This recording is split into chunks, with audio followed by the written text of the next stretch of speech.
Hey everybody, welcome back to another Candid Conversation with your CPA, the Cannabis Accounting Podcast. Today I have with me Jenny Lamboy, a good friend of mine and VP of Strategy with Hybrid Marketing. And again, yeah, wanted to bring her on just because I know she's a wealth of marketing knowledge and branding and all that good stuff, which is an accountant I'm kind of afraid of. But also just as a business owner, she just has a lot of knowledge of just what it's like to start a business, grow a business, maintain a business, build a team, maintain a team, serve clients. And so all that stuff is very helpful for us to learn. So, Jenny, if you want to just, I'll kick it over to you to introduce yourself a little bit in hybrid to the people who might not know you.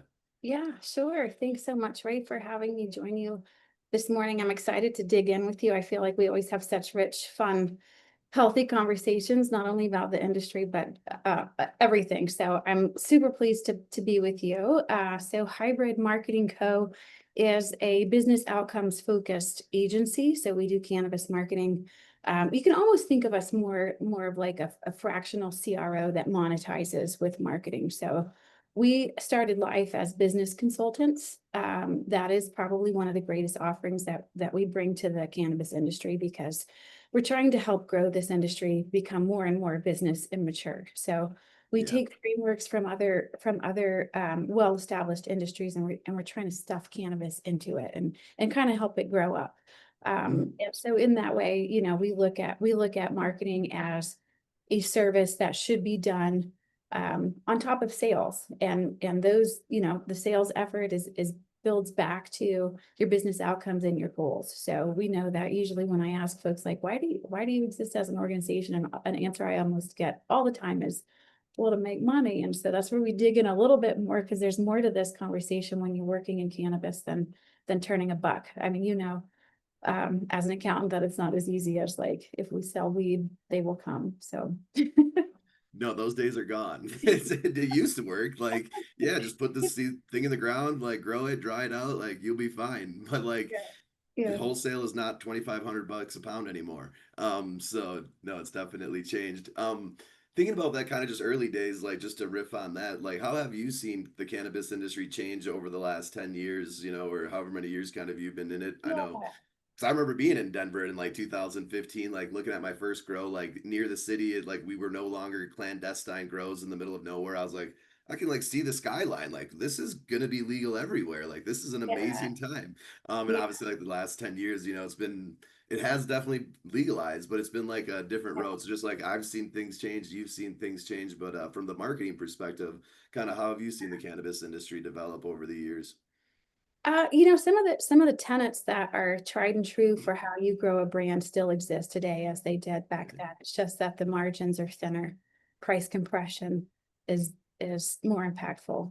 280E is clobbering plant touching companies. So some things have shifted, but again, the tenets of basic business strategy, sales strategy, and marketing, I don't think has changed.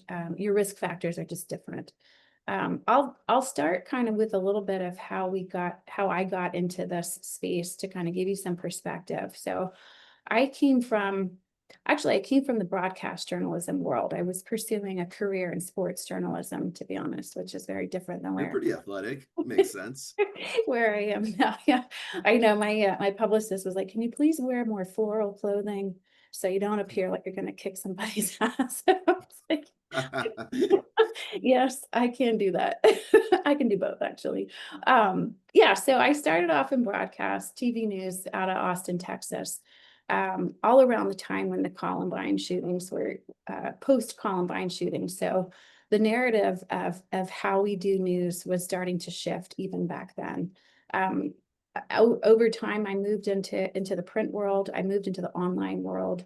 I worked for a tech startup that wanted me to kind of learn SEO, UX, all the, coding, all these things that I didn't quite know coming from the world of journalism. And so I started to build the foundational building blocks of what would be my own agency down the road. With my own agency, and that it was different than hybrid. I was focused predominantly on the intersection of outdoor recreation and conservation. Very different than Cool. again where I am right now, but still almost still with that a little bit of a sports focus, but a little more purpose to what was wanting to do.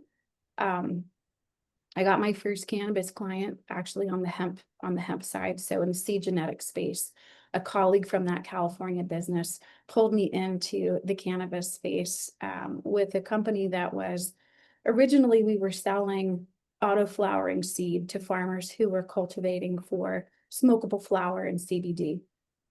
I didn't know anything about the industry, but I felt like I knew enough about business strategy, sales, and marketing that I could help. What I quickly learned is all of the restrictions around what you can and can't do. I also learned, I had never worked with folks who had come from a legacy market. And when we Yeah. talked about, hey, we have to build trust with farmers, who is going to be the face of the organization?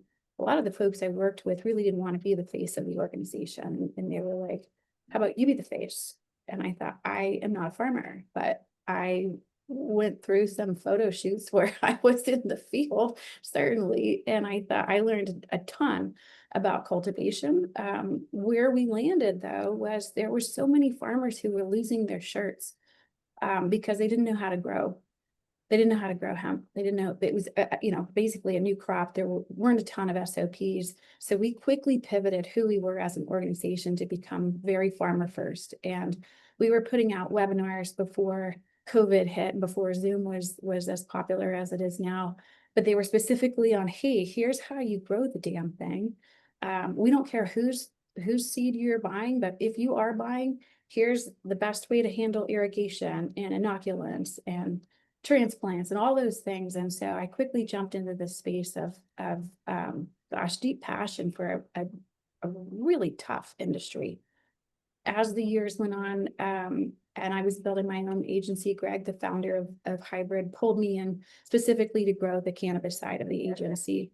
And so then I stepped into the regulated space, working with B2C, B2B clients, everyone throughout the full supply chain beyond cultivation. And so, just as you have, it's like we end up with some battle scars that kind of allow for us to have some unique perspective, business mature perspective, help folks see around corners. So yeah, that's how I got here. So that's kind of where I think that's why I think this is a pretty fun conversation, because I think we can kind of dig into so many aspects of this industry. No, for sure. Especially because kind of like the marketing side, it's like the revenue and sales is such an important part of business. I tend to think of every business as like three parts. You have like new sales, sales fulfillment, and back office. Mhm. But it's a third of the business. Like you got to do new sales, and obviously, like reoccurring revenue is great from like new, past clients, but it's a huge part of the business. And so I think just kind of thinking through the revenue side, because it's like a lot of responsibility to like marketing and advertising and how it's supposed to feed into the ultimate goal of driving revenue. So like thinking through just starting your first agency, so you were working with the tech company, kind of learning the tools, the foundational stuff. But what made you want to be like a business owner? Because again, like I just kind of look around and it's like 99% of people are employees and like 1% of the human race are like founders, owners, and bosses. But vast majority of people we interact with are employees. So it made Mhm. you want to like kind of be a business owner and take that risk and responsibility. Yeah, I needed to work. I needed to spend my time in a place where I felt my values best aligned. And I think for many business owners, we have, we see a gap in the market and we want to fill it. We see opportunity. We want to have a certain amount of control. And then what you quickly learn is you really don't have control of much, but you can build the framework of your own business. I think the most important piece of that is understanding your why, like why your business exists. I think the what and the how can sometimes be a commodity. So what we do is we market. How we do it is, XYZ. But the reason why we do what we're doing, I think that's where if we dig in with a business owner, we start to get a little bit under the hood of why they exist as an organization, not only like as a reflection of who those individuals are who founded it, but the work that entity has come here to do. I think that's a really fun conversation. Right, right. The why does this company exist? Because yeah, it's like at the end of the day, like dope CFO certified advisors, like yeah, we do accounting, financial reporting, and tax strategy for cannabis companies. But like really, at the end of the day, I'm helping startup founders get their business like confident and like clear, where they know where they're going, they know where they're at, they know where they've been. Um, so it's like, but we just facilitate that like clarity and confidence with financial statements, balance sheets, budget to actuals, and these like specific 5 reports that like generate confidence and clarity. Um, that is interesting. I like thinking about that. I guess like so when you come into a new cannabis company or new client, whether it's hemp, cannabis, beverage, whatever, how do you first assess like how do you help them discover their why? And I just ask from like the perspective of like I talk with a lot of accountants and like to us this is kind of woo woo. We're like, I mean, I'm here because you need to file your taxes. And it's like, no, no, no. Like you have an actual meaning of a why of like you're doing this. You could do this for a company, but you're doing this as a Yeah, business owner. So how do yeah. you help business owners start to think about their why? Well, I mean, if you think about it, if your aim was just to make money, you it's kind of dumb to be in this industry because I was just gonna say there's other ways. it's like there's a lot easier ways. So if we get to the root of it, you know, you don't have to dig too far to get to the get Yeah, to the heart of why an organization exists. I would say, and again, because we're business outcomes focused, I always ask the questions around what are the goals? Like, and those aren't always financial goals. Sometimes the goals could be, hey, I want to grow revenue 20% year over year for the next 3 years, and I want to exit. Like yeah, that's a goal. Or I want to expand into international markets. There are goals outside of a number. And so I think the more we dig at that, um, we start to get to the heart of what that organization is. What I will say is probably when we start to dig into those conversations, I can start to tell when there might be some misalignment at the executive level or at the top tier. So in many ways, I have to ask harder questions, and I think I do so with kindness. But I will say, as an outside consultant, sometimes it's easier for me to ask those questions because if I worked yeah, internally in these organizations, you know, there's other baggage that we bring to the table in our workplace. for sure. Yeah, so I can ask. I feel like it's been my experience that I can ask things that I haven't been able to ask when I actually worked inside an organization.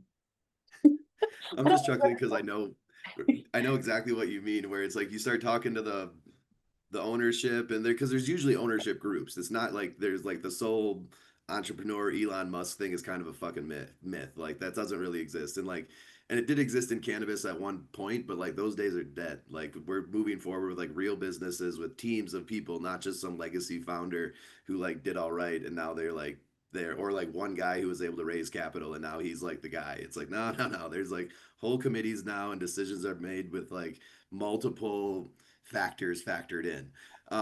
So it is interesting where you come from the outside, you can kind of like ask them about that because it's like you have the operations team and the growers are thinking about the business from one perspective and it's like your brand is like your soul and it's like it's your why and it's like they're there to just make the premium flower premium products but then there's also the founders who are like well we got to raise capital to keep the investors happy Right. so like we can't just be some hippy dippy love like company like we need to be a profit driving entity. So I think that is interesting. So when you do kind of come in and you can kind of ask some of these deeper questions, because I like the idea that you guys are business outcome focused, because that's like everybody's question with marketing. Well, what's the ROI? Like, how, is this working? And marketing should be this much and it should drive this much revenue. And then we can play that game all day. But it's like when marketing costs this and the revenue it's driving is here, it's like, all right, that's going out of business. Um, Right. so I guess like, how do you kind of think through some of those like, when you think through like a business outcome focus, like obviously they do have other goals. What are outside of just like driving revenue and like having an exit? Do they have any other like kind of Mm, outcomes or focuses or yeah, goals? so I mean, I'll say that what we know in this industry is that you can come out the gate with a set of goals, and not everybody takes the time to map those out. Surprisingly, we also have to consider that in this industry there's still significant external factors. So we may set the goals and the roadmap for something that drastically changes if, for example, hemp is banned federally. Like that's going to impact a lot of businesses. Yeah, That's an external factor that's outside of our control. So when we talk about goals and goal setting and then kind of building the structure of a business strategy that aligns back to those that the marketing strategy has to support and the campaigns and the tactics, it's kind of like it's a nice and easy framework that I think you can appreciate, but we also have to build enough resiliency in there to know there's plenty of things that are outside of our control. The other thing I'll say that we've done as an industry that's not a positive, but it is a behavior that I try to unpack and undo for folks is Okay. reactive nature that we have in this space. So even on the retail side, so retailers, if they have a bad weekend, if we have clients whose sales are in the garbage can over a weekend, they come, they panic and they're like, okay, we gotta quickly pivot off this whole plan and go over there. And it's, a lot of what I do is like, Okay. almost like as an emotional support human also, because I'm like, you're good, stay the course. We don't have enough data to really know whether or not, I'd hate to paint an inaccurate narrative based on cherry picking a couple different numbers. So I feel like in this industry, you have to be fairly comfortable with being uncomfortable and and know when you need to pivot and when you need to just endure and stay the course so that you can gather enough information to really make a decision that's going to be in line with what you came here to do. Because sometimes, that shiny thing gets dangled in front of us and we're like, oh, I'm going to go chase that thing. But by saying yes to that, I'm saying no to these things. And so it's Hmm.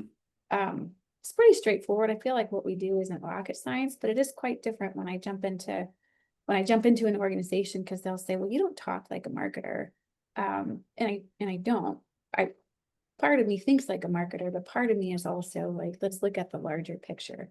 The folks within my team, there's 20 of us, full-time employees, and they Nice. are experts within each of those channels that they work. So, we've got like our marketing director has a team underneath them that manages CRM optimization, SEO, and then we have the web dev and design team, the creative team, the content team, social, all those people. And those individuals they're incredible people, but they are so focused on their area of expertise that I don't have to know everything about somebody's social media post. I don't even really want to talk about social media. I want to talk about the larger strategies of how we're going to Yeah, yeah. from A to, That's you know. Huh. That is interesting. I like the expertise. Like obviously, we kind of like are big on that of like just be really good at one thing. Like you don't need to be good at like a lot of things to have a good career, life, business. I've obviously doubled down on accounting as a CPA. I'm like, I'm just gonna ride this until the wheels fall off. But just bigger picture, thinking about marketing and branding, and just how does it change over time? Because the cannabis industry, and obviously like, that's why it's nice that you have a background of like other companies outside of the cannabis industry that are older, more established.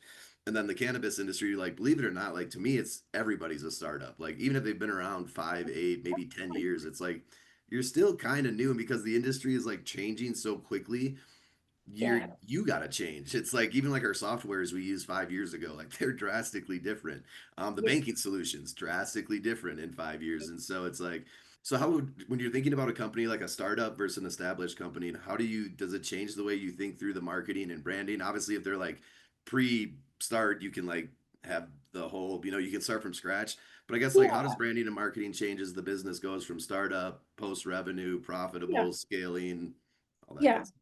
Yeah, that's a great question. And I think that I'm a parent, and so I feel like in many ways this industry reflects the same experience you have as a parent, where it's like when the kid gets 6 months and you think you figured out how to get nap time down, then they get older and things change. And as soon as, two hits and they're off to the races and they can walk and leave and, not leave the home, but leave the room, at least you're like, okay, I thought I had that piece figured out, but now I have to figure out this new thing. So the evolution is always happening in this space, and whether you're new to cannabis or you've been here for 15 years, you are a startup.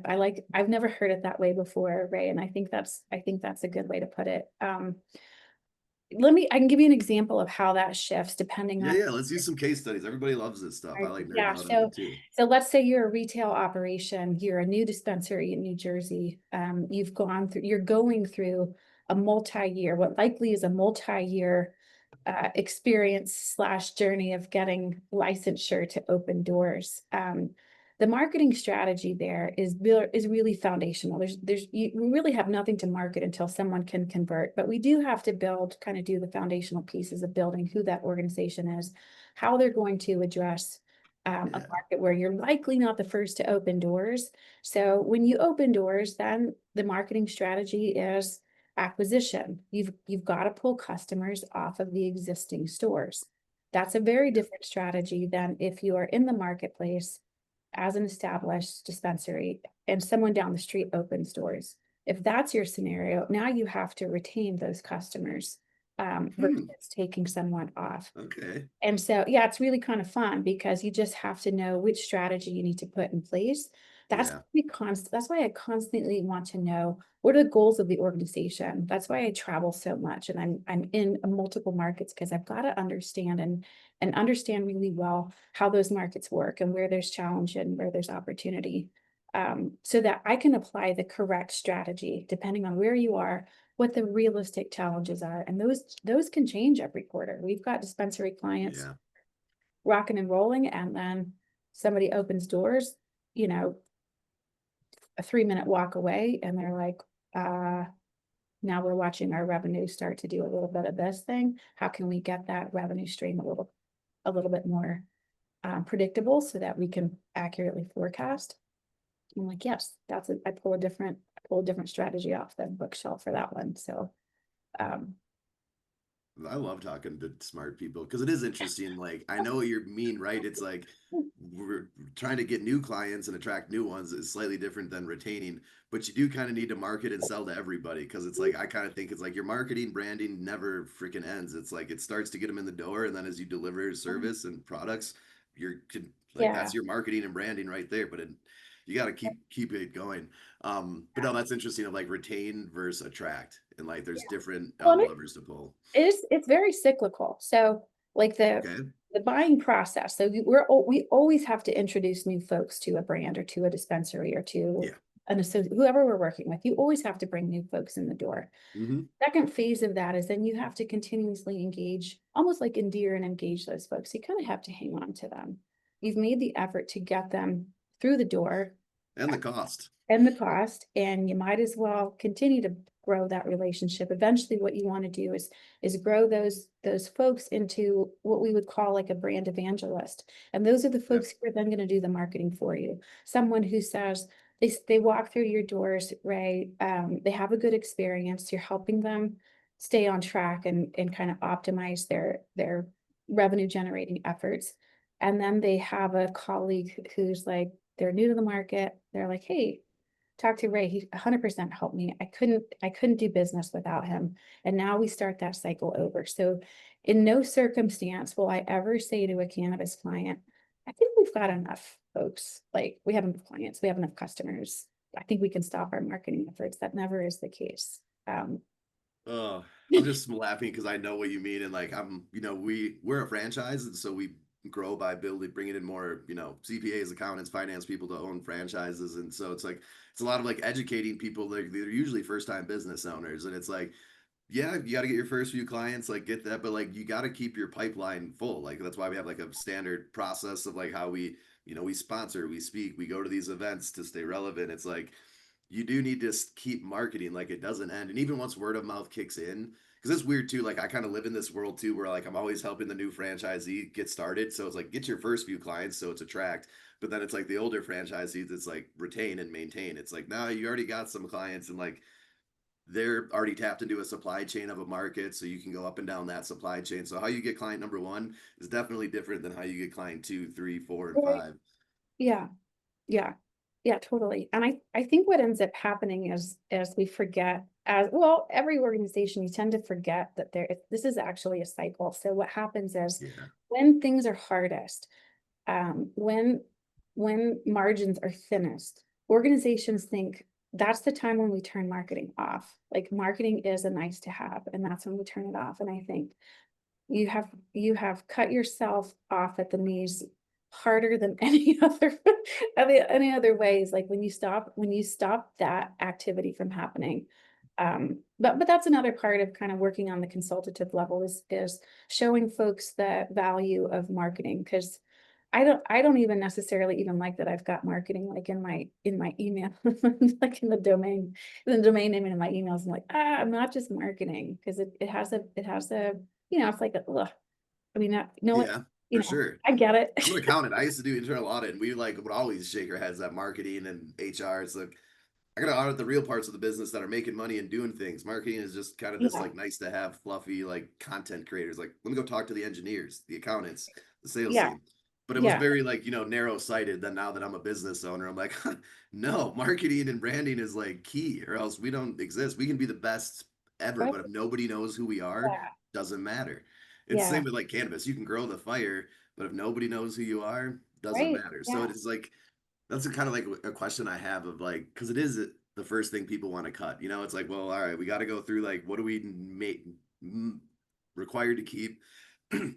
What can we cut? Because even like in accounting and back office stuff, like that's where people also try to start cutting costs. And so, kind of thinking through, because the cannabis industry is kind of like capital is a little tight, profit margins are compressing. But to your point, it is cyclical. It's like, well, it's once you go down, you do kind of come out of it.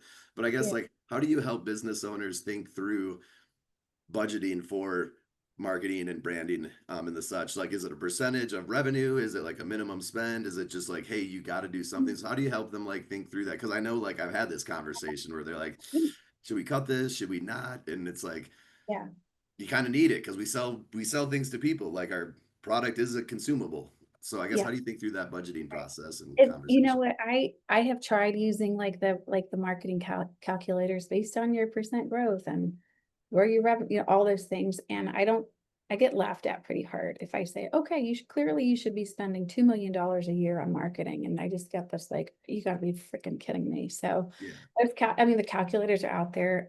They exist in other industries and they make a lot of sense in other industries. And the MBA white papers, it's like, yeah, like I know I can go look at like what is best Yeah, practices for like 10% should be yeah. spent on this, but like I'm in reality where it's like, all right, this is where we're really at. But yeah, so yeah, what did Yeah, they say so then? Or how do you we come have to to, yeah, it's hard because we have to have a real conversation of what is your actual financial runway that you can dedicate to marketing. And sometimes folks will, when I ask what's your marketing budget, I think they might think, well, I'm not going to give you a number because then you're going to build to that number. But I'm like, yeah, give me a number because then I can. I'm not going to try to, I'm not going to encourage you to spend more than is going to be safe for you to do. Like I'm not going to create a plan that's going to jeopardize your operations and put you into a, perilous situation. But I right? You're like, really, I want to keep you as a client, not put you out of business. oh yeah.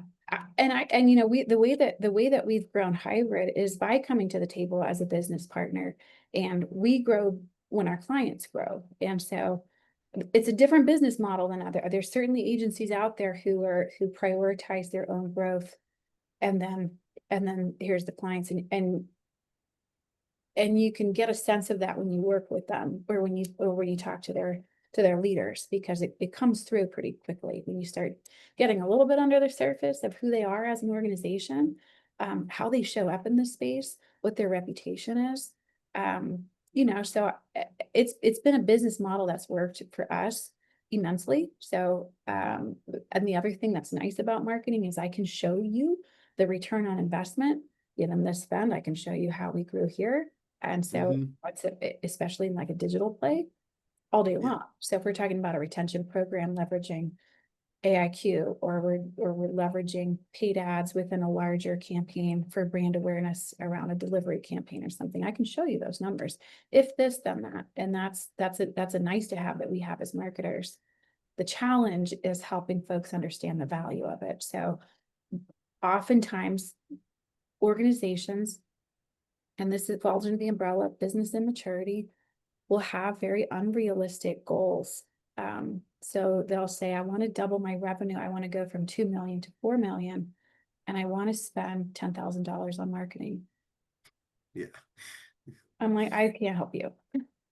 Yeah. I can help you in a consultative way, but I can't, we can, it's like wishing that you would lose 20 pounds, but you're not going to change how you eat, and you're not going to spend another day in the gym. No, I do always compare the health of business to like the health of ourselves. It's like people usually we know what we need to do and like what's realistic, but then it's like we either not follow the plan or we do have like unrealistic expectations or timelines. And uh and yeah, it's it's definitely a thing. And I think I like how you said it, where it's like it's kind of just a sign of like the business immaturity of the whole industry. It's like these are a lot of like young startup companies and like they're trying to like figure it out. And I like the kid analogy of like, because I was saying this before to somebody else. It's like, dude, we're like babies, you know? It's like, so I'm like building out like accounting and finance workflows. And it's like, how do you not have an AR like aging process where you like look at this all the time? And it's like, I don't know, like they're just startup cannabis company, like the stuff that we take for granted in non-cannabis industries that they've been around for 25, 50, 125 years. Like my last company was 100 years old. It was in 100 countries, you know? It's like Yeah, they totally. had things figured out. But it's in the cannabis industry, it's like they're like babies. And it is interesting. They're not like a 30-year-old man. They're like growing. And so like their challenges change as they grow. Cause we kind of say that too. It's like we kind of take people from 0 to 1 and 1 to 20 million. It's like they're kind of like two phases. Like when you're pre-revenue and you're just raising Yeah, capital, getting the license, getting the real estate, getting the build out, going towards that grand opening, we're solving these problems. But once we're past the grand opening and now we have actual data and now we can kind of make different decisions, it's we're solving slightly different problems, but it kind of grows and it kind of never ends, yeah, which is yeah, interesting. And then like so thinking through new markets, kind of just taking a bigger picture here, and I want to be mindful of your time, so I will get you out of here in a little bit. But how do you guys think through attacking new markets or like finding clients in new markets? Like, do you have a preference? Like, for us, we like that inflection point of going from medical to adult use, even like nothing to medical. But it's so like we opened up in New York, Ohio, and Minnesota, and we've kind of been following the new markets. But I guess like, what markets are you looking at, and how do you like assess a market that you want to get clients in? yeah. There, well, so each one is so different. So the emerging markets, of course, right now are less impacted by price compression than the mature markets. For There's sure, more yeah, investment. Uh, yeah, less competition, a lot of different yeah, factors. there's more opportunity, but the other side of it is there's, you've got folks who have never worked in retail or who have never worked in, um, certainly have never worked in cannabis. So it's a different learning curve. We close a lot of new business on the East Coast right now. Makes Just by the sense. nature of like, these are new brands that are coming to life. In the mature market, so we live and operate out of Colorado. We've got clients also in emerging markets of Colorado, California, Washington, and I would say even Michigan kind of, even though it is considered an emerging market, it kind of acts like a mature market. Michigan's been around since like 2009. Like it is not a new market. It's like they've had medical caregivers since like '09 and like Yeah, adult use for almost a decade. It's like there's a yeah, reason they sell so much weed. But yeah. uh but no, go on. So yeah, so like because we kind of think about it too, like West Coast, East Coast, and like the Mississippi we kind of use is just like if they're east of the Mississippi, we're gonna kind of approach it this way. They're usually gonna be this type of business owner. If they're west of the Mississippi, it's usually a legacy to legit type situation. And I don't know, that's kind of how we think Yeah. through it at a high level because it is different, it's unique, and it's like I like this new like East Coast businesses that are being created. I'm like, oh, this is kind of like a different avatar for sure in Minnesota. Like sometimes there's legacy to legit, but it's usually like our one client is a tribe there, and it's like they were in the casino industry before they got into the cannabis industry. Yeah. Um, but wait, sorry I cut you off, but go on. So Oh yeah, no, so that well, and I think also, I mean, there's how business is done is different. I think the audiences are different also. So there's the stigma as well. There may be more opportunity on the East Coast. Sometimes those states have a higher stigma. So we had an example of a retail operator out of New Jersey because we were pushing, the importance of loyalty for customer retention. And they said, you have to understand that not everyone wants to know, not everyone wants to have it recorded that they purchased cannabis. So when we think about like our phones and loyalty programs and you get push notifications for a mom of young children who often grab her phone off of the dining room table or whatever, she doesn't necessarily want them to be able to click through and see any ads around cannabis. Or for this, yeah, prime example was we had a prospect come through the door and they operated in a blue collar neighborhood.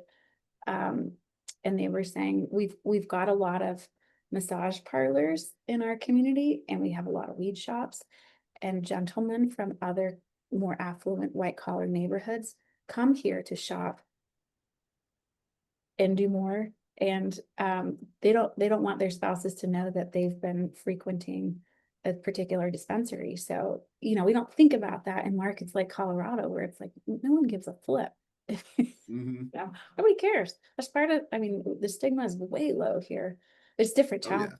yeah. And those are very unique circumstances, but you got to think about it that way. Like you're Hmm. overcoming these stigmas, even though we don't think about it. So let's say for like a direct mail campaign, and we want to canvass an area to show folks that there's a new dispensary in town. We have to do it with grace because the local business owners, they may not like that the dispensary exists. So we encourage those new Yeah. operators to patronize those new businesses, like go into the pizza parlor on Friday night and go meet the owner and go hang out at the local grocery store and shake hands and say, I'm part of this community and give back. And if you're going to do a Hmm. direct mail campaign, you sure as hell better put that in a covered, a sealed envelope that says 21 and up, and it doesn't like, yeah, smoke more weed, get as high as you can. Nobody wants to hear that in a more Yeah. conservative area. So I think that's part of it. No, that's awesome. And I like that perspective too. Like you really are like business outcomes focused. It's like anybody can make an ad campaign or optimize a website, but it's like, what are we doing this for? It's like to drive revenue profitably. And to your point, it's like trust me, if it was just one thing, everybody would be doing it, but it's not. It's like a bunch of little things that need to be done the right way consistently over time. And that takes time. So no, that makes a lot of sense of being just and then yeah, every market is different. Like I'm a prime example. Like I live in Wisconsin. We have no medical, no adult use. We're still like one of the 7 states that don't even recognize medical cannabis. It's freaking lawless, but yet like everybody smokes weed. It's like been around forever. We're right next to Michigan, so we got the UP. So like everybody's been going to the UP for a minute. Then Chicago opened up, and so like pretty much everybody like there's just legal weed everywhere, but it's still taboo in Wisconsin. And so I work in the industry. I've been around it, and like my family were cultivators, and so it's like I've just been around gardens and grows, but like not everybody's lived that life. Like a lot of people, it's still very taboo, and like for many different reasons, whether it's illegality, religion, pick one, but it's like taboo, and so like just being mindful of those nuances definitely helps. All right, so kind of final question here, just to make it a little bit more on a personal note. Obviously, you like to work out. You're a business owner. How would you say like working out and fitness helps you as a business owner, or kind of like fits into your life as a business owner? Because you got to take time for it. It doesn't just like happen. And so, like, why would you prioritize fitness? Yeah, that's a fun question.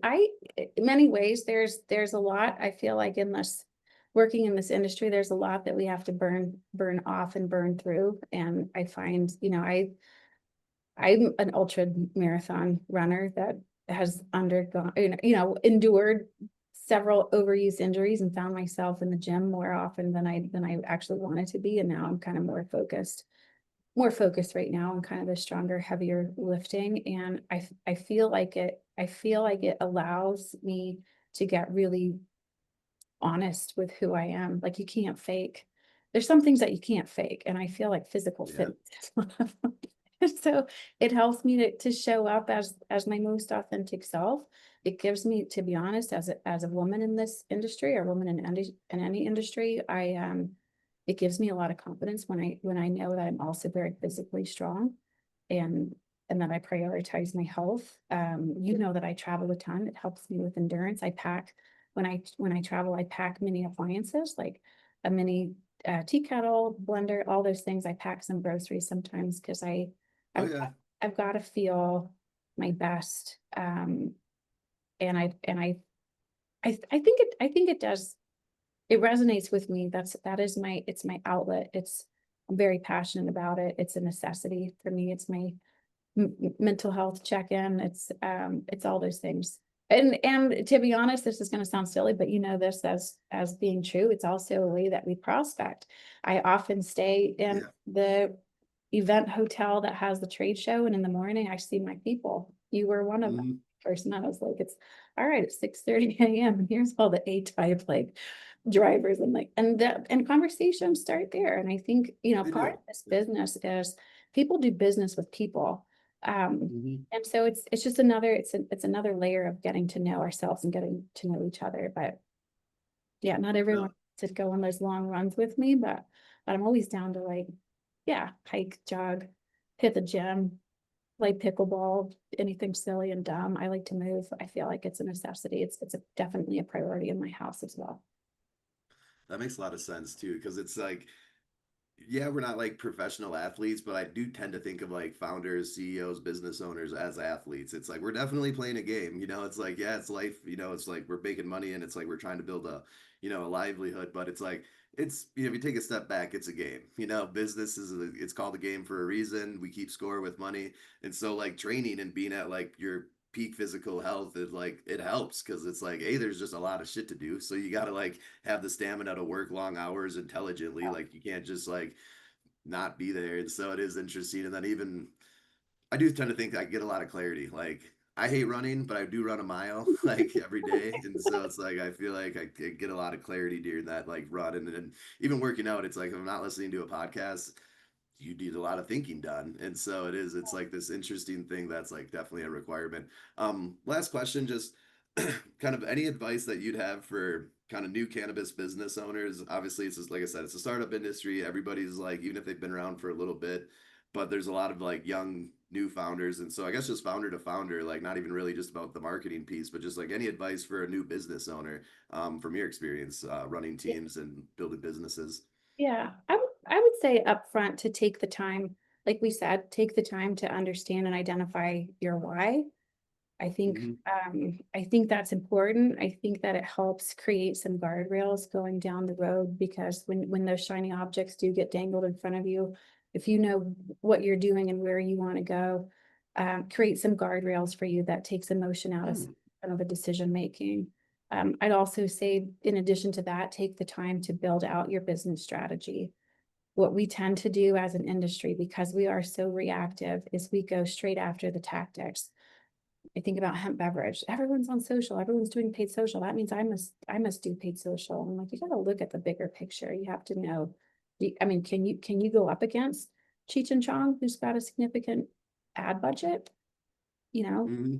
probably not. So, we have to be a little bit strategic in that. And I always say this, that it's not necessarily like the strategy that's sexy, it's the outcomes, the result of following through on that strategy. That's what's exciting. But if you take the time to both, sit down, even on your own or with your executive team to figure out what is the why, the purpose of what your business is and what it came here to do, and then use that as a launch point to then think about what are our goals, so that you can take some time to really build out a strategy, knowing that knowing that external factors are going to come into play and they're going to tempt you to get pulled off of that course. But I would say it's foundational, just like health and Yeah. fitness is foundational. All those pieces that we maybe want to cheat on or make not be the most exciting thing. You got to do the work up front, and the payoff that will be incredible. No, I appreciate that. And it's even just a good reminder for myself of like, well, your why keeps the guardrails. Cause like I could do accounting or finance for any company. Like there's lots of companies that need taxes and accounting and financial reporting, but like, no, like we were created to like this moment in time. Like the cannabis industry is only being created for the first time, one time. And we get to live through it. And so it's Yeah, like, I don't want to get busy serving other non cannabis industries because they've been around for decades. And yeah. it's like this is like a moment in time, and so like we only serve cannabis business owners, and so it does mean we say no a lot. It's like, no, I Mhm. can't work with you. Like you don't have any relationship to the cannabis industry. Like my expertise is in this space, so it's like, yeah, I can do your stuff, but I'm not going to be like Right. that good at it. Right. And so then even like it's like I could do the basement blocking and tackling, but I'm not going to give you any insight or any like strategy.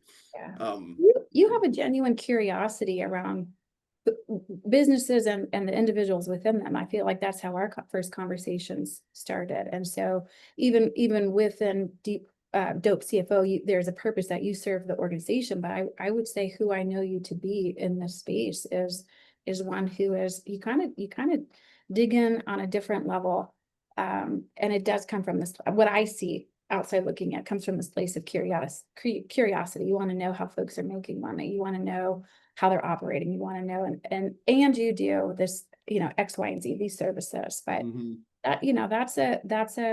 that's a strong suit, I think. And there's a place and time to capitalize on that. Um, And so, when you start digging through your why, it very much is tied to the why of an organization is very much tied to us The as why of a human. individuals as well. Mhm. No, that's funny. My buddies do call me Curious George because I'm always stopping and talking to people and asking things and reading plaques on walls. And they're like, all right, Curious George, keep her moving. Um, awesome. Well, thanks so much for your time, Jenny. This was a pleasure. I'm looking forward to seeing you in person at MJ BizCon. But just where can people find you and what are you excited about for the future? Yeah, so I'm right now I'm on the Ignite It tracks. The gentleman who brought Benzinga to us now have a really cool collection of single day market spotlights. So I've been attending those. I'll be at Business of Cannabis next week speaking on converting customers off of the illicit market in New York. So that'll be super fun. That is interesting. I like that because it is. It's like I still call my buddy Chris, and it's like I don't know. It's $200 an ounce. It's like it's fire. It's like I don't. Even if we did legalize weed, like I'd probably still go with Chris or my cousin Red. And it's like, all right, Ray, like no, no, no. Like you serve the legal industry, you should be buying from legal outlets. Okay, nice. So you'll be at Ignite. I love it, and I'll have like your kind of like the other your email and website in the show notes. But again, thanks so much, Jenny, and Yeah, you have a good day. I'll talk to you thanks. later. You too. Take care.